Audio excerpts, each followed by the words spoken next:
जय हिंद दोस्तों, स्वागत है आप सभी का अपने YouTube channel practice with Ravi में। तो आज का हमारा प्रैक्टिस सेट है प्रैक्टिस सेट नंबर 24 का पूछा गया है 30 मार्च 2019 में पूछा गया है, शिफ्ट नंबर सेकंड में पूछा गया है। ठीक, तो इसमें क्या सॉल्व करने हैं, जीके जीएस के क्वेश्चन सॉल्व करने वाले हैं। तो चलिए स्टार्ट करते हैं। और यदि हाँ आप लोग चैनल पर पहली बार आए तो प्लीज़ चैनल को सब्सक्राइब कर दीजिएगा, और इससे पहले आपने 23 वीडियो नहीं देखा है तो उसको भी देख लीजिए, यदि आप एकदम सीरियसली आरपीएफ की तैयारी कर रहे हैं तो। ठीक, तो चलिए स्टार्ट करते हैं पहले क्वेश्चन से। देखिए पहला क्वेश्चन क्या लिखा हुआ है, निम्न में से किसे शल्य चिकित्सक के जनक के रूप में जाना जाता है। तो किसे जाना जाता है, तो इसका राइट आंसर हो जाएगा ऑप्शन नंबर ए, सुश्रुत को कहा जाता है। भारत में शल्य चिकित्सक का जनक सुश्रुत को माना जाता है, जिनका जन्म 6वीं यानी कि 6वीं शताब्दी ईसा पूर्व में काशी में हुआ। इनके गुरु धन्वंतरी थे। जबकि चरक को आयुर्वेद का जनक कहा जाता है। देखिए अलग अलग है, शल्य चिकित्सक का जनक सुश्रुत को कहा जाता है, आयुर्वेद का जनक चरक को कहा जाता है। ठीक, और कभी कभी पूछता है धन्वंतरी का संबंध किससे है, तो चिकित्सा से है। ठीक, ये भी पूछ लेता है।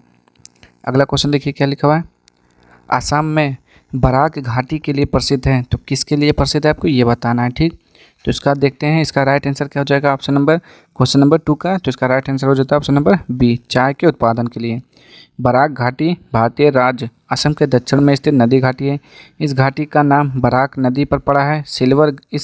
सिलचर इस घाटी का प्रमुख नगर है। यह क्षेत्र चाय की खेती के लिए प्रसिद्ध है। ठीक, तो किसके लिए प्रसिद्ध है, चाय की खेती के लिए। अगला क्वेश्चन, कोशिका के नाभिक का आविष्कार किसने किया था। तो कोशिका के नाभिक का आविष्कार किसने किया था, रॉबर्ट ब्राउन ने किया था। ऑप्शन नंबर बी, कोशिका के नाभिक की खोज स्कॉटिश वनस्पति शास्त्री रॉबर्ट ब्राउन ने की थी। जबकि रॉबर्ट हुक ने वर्ष 1665 ईस्वी में कोशिका, अलेक्जेंडर फ्लेमिंग ने पेंसिलिन एवं एंथोनी वान लीवेनहॉक ने प्रोटिस्ट एवं बैक्टीरिया की खोज किया था। ठीक, अगला क्वेश्चन देख लेते हैं अब।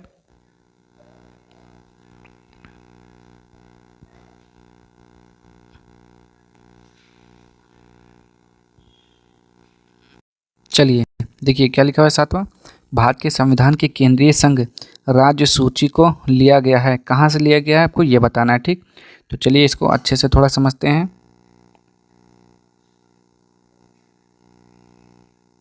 चलिए अब देखिए, तो देखिए क्या कह रहा है, भारत के संविधान की केंद्रीय संघ राज्य सूची को कहाँ से लिया गया है। तो इसका राइट आंसर तो पहले ऑप्शन नंबर बी हो जाएगा, कनाडा से लिया गया। ठीक, अब देखते हैं अमेरिका से क्या क्या लिया गया है। तो न्यायिक पुनरावलोकन, न्यायपालिका की स्वतंत्रता, उपराष्ट्रपति, संविधान की सर्वोच्चता, निर्वाचित राष्ट्रपति एवं उस पर महाभियोग, मौलिक अधिकार, ये सब आपका अमेरिका से है। आपातकाल जर्मनी से है। ठीक, और ब्रिटेन से क्या है, संसदीय शासन प्रणाली, एकल नागरिकता, कानून निर्माण प्रक्रिया, विधि का शासन, मंत्रिमंडलीय प्रणाली, ये सब ब्रिटेन से है। दक्षिण अफ्रीका से संविधान संशोधन की प्रक्रिया लिया गया है। ठीक, तो ये इंपॉर्टेंट है, इसमें से भी आपका हमेशा हर एग्जाम में एक नया क्वेश्चन जरूर पूछा जाता है। ठीक, चलिए अब अगला क्वेश्चन देखते हैं। थोड़ा सा बच गया है इधर, आयरलैंड से क्या क्या लिया गया है, नीति निर्देशक तत्व, राष्ट्रपति द्वारा राज्यसभा में 12 सदस्यों का मनोनयन, ऑस्ट्रेलिया से समवर्ती सूची, केंद्र और राज्य के बीच संबंध तथा शक्तियों का विभाजन, संयुक्त बैठक, कनाडा से संघात्मक शासन व्यवस्था, अवशिष्ट शक्तियां केंद्र में निहित, ये सब लिया गया। ठीक, अब देखते हैं अगला question, question number 9, Tiger Woods निम्नलिखित में से किस खेल से संबंधित हैं। तो टाइगर वुड्स अमेरिका के गोल्फ खिलाड़ी हैं। इनकी अनेक उपलब्धियां इन्हें सर्वाधिक सफल खिलाड़ी बनाती हैं। ये पूर्व विश्व नंबर 1 तथा दुनिया की सर्वोच्च भुगतान शुदा पेशेवर खिलाड़ी हैं, जिन्होंने एक अनुमान के अनुसार 2010 में जीतों तथा विज्ञापनों से अधिक धन अर्जित किया है। तो क्या है, गोल्फ से संबंधित है। ऑप्शन नंबर बी हो जाएगा, 9 का आंसर ऑप्शन नंबर बी। अगला क्वेश्चन देखेंगे अब। चलिए अगला क्वेश्चन देखिए 11 नंबर, भारत में विदेशी मुद्रा भंडार द्वारा प्रबंधित होता है, किसके द्वारा, तो भारतीय रिजर्व बैंक द्वारा, यानी कि आरबीआई द्वारा। ठीक, भारतीय रिजर्व बैंक की स्थापना 1 अप्रैल 1935 को हुई थी और राष्ट्रीयकरण 1 जनवरी 1949 को हुआ था। वर्तमान में इसके गवर्नर शक्तिकांत दास जी हैं। अब चलिए देखते हैं, भारतीय रिजर्व बैंक विदेशी मुद्रा भंडार के प्रबंधक एवं संरक्षक के रूप में कार्य करता है। वर्तमान में भारत का विदेशी मुद्रा भंडार 595.39 2023 में बिलियन डॉलर है। चीन के पास दुनिया में सबसे अधिक विदेशी मुद्रा भंडार है। भारतीय रिजर्व बैंक देश में मौद्रिक नीति का निर्धारण एवं नियंत्रक भी होता है। चलिए अगला क्वेश्चन देख लेते हैं अब।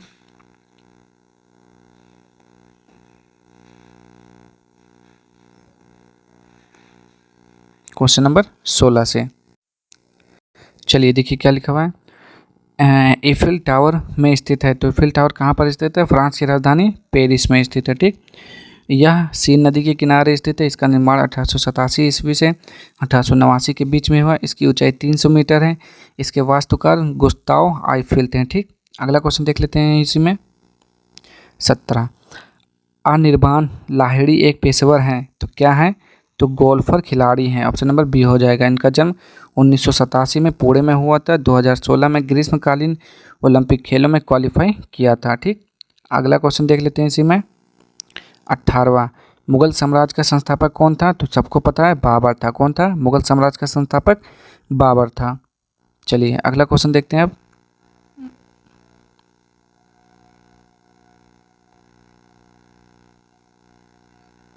और देख लेते हैं इसमें थोड़ा इंपॉर्टेंट है जो कुछ। देखो, जहरुद्दीन मोहम्मद उर्फ, इसका पूरा नाम था जहरुद्दीन मोहम्मद उर्फ बाबर, मुगल साम्राज्य का संस्थापक और प्रथम शासक था। बाबर का जन्म वर्तमान उज्बेकिस्तान में हुआ था। 1526 में पानीपत के युद्ध में इब्राहिम लोदी को हराकर मुगल साम्राज्य की स्थापना की। अगर पूछता है पानीपत का प्रथम युद्ध 1526 में इब्राहिम लोदी के मध्य और बाबर, 1527 में खानवा का युद्ध राणा सांगा के बीच हुआ था। और 1528 में चंदेरी का युद्ध हुआ मेदिनी राय और बाबर के बीच। 1529 में घाघरा का युद्ध हुआ।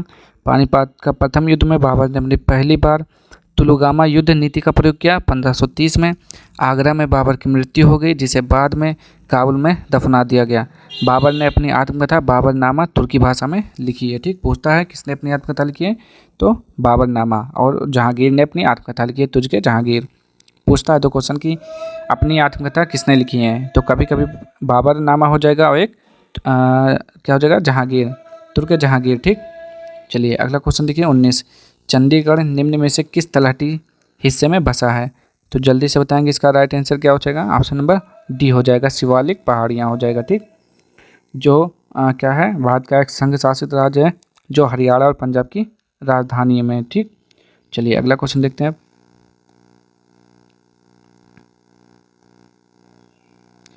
चलिए पहले 24 देखेंगे क्या लिखा हुआ है। उच्च न्यायालय के न्यायाधीशों की नियुक्ति कौन करता है? तो उच्च न्यायालय के न्यायाधीशों की नियुक्ति राष्ट्रपति द्वारा किया जाता है। ठीक, किसके द्वारा? राष्ट्रपति द्वारा। किसके द्वारा? राष्ट्रपति। इसका राइट आंसर तो बी हो गया। आप तो अच्छे से पढ़ लेते हैं इसको। भारतीय संविधान के अनुच्छेद 217 के अनुसार उच्च न्यायालय के न्यायाधीशों की नियुक्ति राष्ट्रपति द्वारा भारत के मुख्य न्यायाधीश राज्य के राज्यपाल के परामर्श से की जाती है। अनुच्छेद 224(1) के अंतर्गत सेवानिवृत्त न्यायाधीशों की नियुक्ति का प्रावधान किया गया है। अनुच्छेद 214 के अनुसार प्रत्येक राज्य के लिए एक उच्च न्यायालय की व्यवस्था की गई है। अनुच्छेद 217(1) के अनुसार 62 वर्ष की आयु तक उच्च न्यायालय के न्यायाधीश अपने पद पर रह सकते हैं। ठीक, अगला क्वेश्चन देख लेते हैं इसी में। चलिए 25वां क्वेश्चन देखिए। भारत के प्रथम गवर्नर जनरल कौन थे? ठीक, चलिए तो इसका राइट आंसर देने से पहले इसको पढ़ लेते हैं। रेगुलेटिंग एक्ट 1773 के पारित होने के बाद बंगाल के गवर्नर पद का नाम बदलकर बंगाल का गवर्नर जनरल कर दिया गया। बंगाल के पहले गवर्नर जनरल वारेन हेस्टिंग्स थे। देखिए, बंगाल का प्रथम governor general Warren Hastings. Charter act 1833 द्वारा बंगाल के गवर्नर जनरल का नाम बदलकर क्या कर दिया गया? भारत का गवर्नर जनरल कर दिया गया तथा विलियम बेंटिंक भारत का प्रथम गवर्नर जनरल बना। तो 1858 में भारत सरकार अधिनियम 1858 द्वारा, आखिर कहाँ पर, 1858 द्वारा भारत के गवर्नर जनरल का नाम बदलकर भारत का वायसराय कर दिया गया और लॉर्ड कैनिंग भारत के पहले वायसराय बने, जबकि आयोग ने विकल्प सी को सही माना। ठीक, तो विकल्प सी को सही माना है, क्या है? Warren Hastings. तो चलिए, जब आयोग ने ही विकल्प सी को सही माना है तो हम भी क्या लगाएंगे? ऑप्शन नंबर सी ही लगाएंगे। ठीक, भारत का प्रथम गवर्नर जनरल तो वारेन हेस्टिंग्स।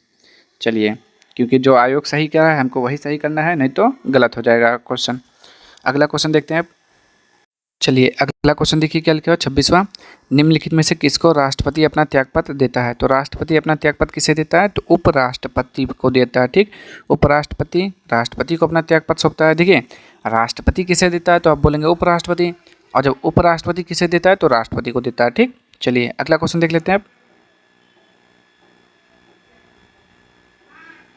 क्वेश्चन नंबर 31 क्या लिखा हुआ, अच्छे से पढ़ेंगे। निम्नलिखित में से किसने 1881 में वर्नाकुलर प्रेस एक्ट को निरस्त कर दिया? तो वो कौन था? तो वर्नाकुलर प्रेस एक्ट 1878 ईस्वी में वायसराय लॉर्ड लिटन द्वारा पारित किया गया था।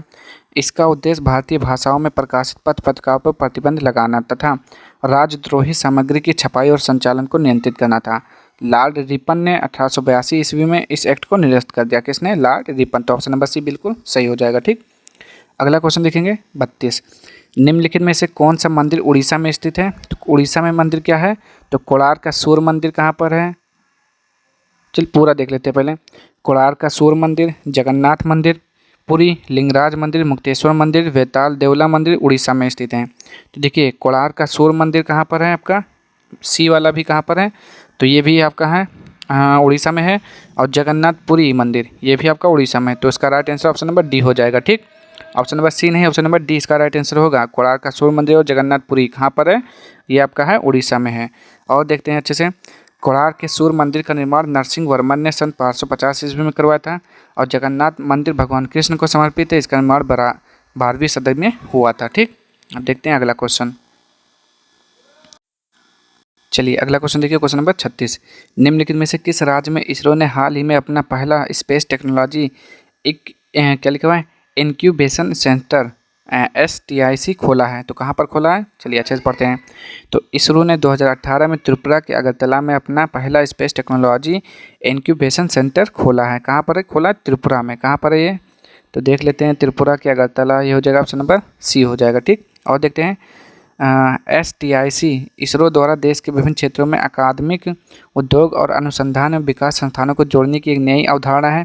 इसरो की स्थापना 1969 में हुई थी। इसका मुख्यालय बेंगलुरु में है। ठीक, किसने किया था? विक्रम साराभाई ने किया था, इसकी स्थापना की थी।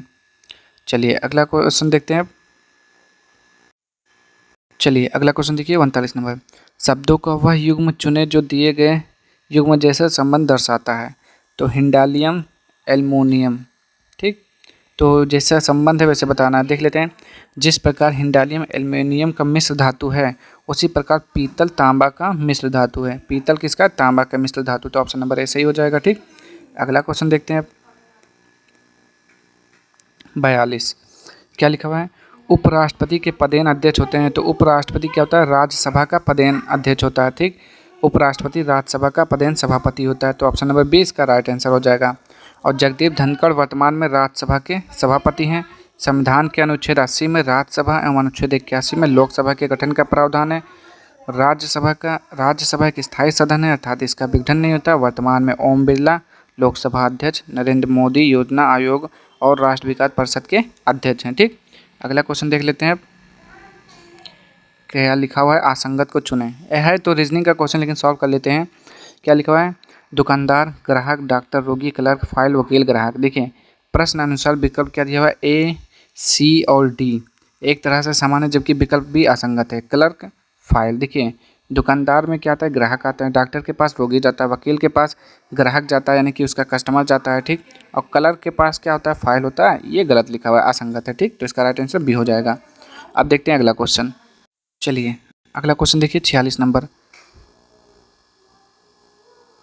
क्या लिखा हुआ है? ऊनी कपड़े सूती कपड़ों से गर्म होते हैं क्योंकि। तो क्यों गर्म होते हैं? ऑप्शन नंबर डी इसका राइट आंसर हो जाएगा। वे ताप के बुरे चालक होते हैं। ठीक, अब पूरा पढ़ते हैं अच्छे से। ऊनी कपड़े सूती कपड़ों से गर्म होते हैं क्योंकि वे ताप के अच्छे चालक नहीं होते हैं। इसलिए रेशों के बीच हवा भर जाती है। हवा के ऊन से भी अधिक ऊष्मा की कुचालक है, इसलिए हमारे शरीर से पैदा होने वाली ऊष्मा अधिक मात्रा में बाहर नहीं निकल पाती है। तो इसका right answer option number D हो जाएगा। चलिए अगला क्वेश्चन देखिए, क्वेश्चन नंबर 50। विटामिन की खोज किसने की थी? तो विटामिन की खोज किसने की थी? तो किसने की थी? क्या लिखा है? कासिमिर फंक ने। तो फंक ने की थी, बस ऑप्शन नंबर सी सही हो जाए। ठीक, 1912 में विटामिन की खोज की। विटामिन ऐसे पदार्थ है जो हमारे शरीर के विकास और कार्य के लिए आवश्यक हैं। इसमें vitamin A, B, C, D, E शामिल हैं। ठीक, विटामिन ए का रासायनिक नाम रेटिनॉल, विटामिन बी का थायमिन, विटामिन सी का स्कॉर्बिक एसिड, विटामिन डी का कैल्सिफेरॉल, विटामिन ई का टोकोफेरॉल, विटामिन के का रासायनिक नाम फिलोक्यूनिन होता है। अलेक्जेंडर फ्लेमिंग ने पेनिसिलिन की खोज की थी। ठीक, और जल में घुलनशील विटामिन पूछेगा तो WBC, W से वाटर और B और C क्या होता है? जल में घुलनशील। बाकी सब जो बच गया ADE, ये सब क्या होता है? ये वसा में घुलनशील होता है। ठीक, पूछता है तो आपको बताना भी पड़ेगा। अब अगला क्वेश्चन देखेंगे कहाँ पर है? 50 के बाद आपका हो जाएगा 54 देखते हैं। भारत में केंद्रीय मंत्रिपरिषद का प्रमुख कौन होता है? तो केंद्रीय मंत्रिपरिषद का प्रमुख कौन होता है, जल्दी से बताएंगे इसका राइट आंसर। तो पढ़ते हैं अच्छे से, आंसर पता चल जाएगा। भारतीय संविधान, इसका आंसर तो ऐसे होगा, चलिए बताते हैं। भारतीय संविधान, तो इसका राइट आंसर पहले बता देते हैं, ऑप्शन नंबर डी प्रधानमंत्री। ठीक, भारतीय संविधान का अनुच्छेद 74 मंत्रिपरिषद के गठन से संबंधित है, अर्थात राष्ट्रपति की सहायता और सलाह के लिए मंत्रिपरिषद का प्रावधान है। अनुच्छेद 75 में इनके पद, शपथ, योग्यता एवं वेतन से संबंधित हैं। अनुच्छेद 75 के अनुसार प्रधानमंत्री के सलाह पर राष्ट्रपति द्वारा अन्य मंत्रियों की नियुक्ति की जाएगी। भारत में केंद्रीय मंत्रिपरिषद का प्रमुख प्रधानमंत्री होता है। ठीक, अब देखते हैं अगला। चलिए अगला क्वेश्चन देखिए क्या लिखा है, 57 नंबर। टोक्यो ओलंपिक 2020 का आधिकारिक शुभंकर है, तो शुभंकर क्या था आपको ये बताना है। ठीक, जो तो क्या था, तो मिराइटोवा था, लेकिन देख लेते हैं। 2020 में ओलंपिक खेल का आयोजन टोक्यो जापान में किया गया। इस ओलंपिक का शुभंकर कार्टोनी मिराइटोवा था। क्या था, कार्टोनी मिराइटोवा। इसमें ओलंपिक में स्केटबोर्डिंग, स्पोर्ट क्लाइंबिंग, सर्फिंग और कराटे जैसे खेलों की शुरुआत हुई। 2024 में ओलंपिक खेलों का आयोजन पेरिस, फ्रांस में किया जाएगा। 2024 में इस बार कहाँ होने वाला है, पेरिस, फ्रांस में हो जाएगा। तो इसका ऑप्शन नंबर डी हो जाएगा, राइट आंसर हो जाएगा। ठीक, चलिए अगला क्वेश्चन देखिए 60 नंबर पे। मानव शरीर में थायराइड ग्रंथि के पास स्थित है, तो थायराइड ग्रंथि किसके पास स्थित है आपको ये बताना है। ठीक, तो देखिए थायराइड ग्रंथि गर्दन में कंठ के ठीक नीचे स्थित होती है, तो इसका राइट आंसर तो पहले डी हो जाएगा। ठीक, थायराइड ग्रंथि एक नलिका रहित अंतःस्रावी ग्रंथि है। इस ग्रंथि से ट्राई आयोडी थायरोनिन यानी कि T3 और थायरोक्सिन हार्मोन T4 का स्राव होता है। T3 शरीर की वृद्धि, विकास, चयापचय आदि प्रक्रियाओं से प्रभावित करता है। ठीक, तो ये थे आज के आपके जीके जीएस के क्वेश्चन जो कि समाप्त हो चुके हैं। अब हम मिलते हैं नेक्स्ट वीडियो में। और हाँ, आपको वीडियो पसंद आए तो प्लीज़ चैनल को लाइक, शेयर और सब्सक्राइब कर दीजिएगा। और कुछ भी आपको डाउट होता है कमेंट बॉक्स में ज़रूर बताएं। मिलते हैं नेक्स्ट वीडियो में, तब तक के लिए जय हिंद, जय भारत।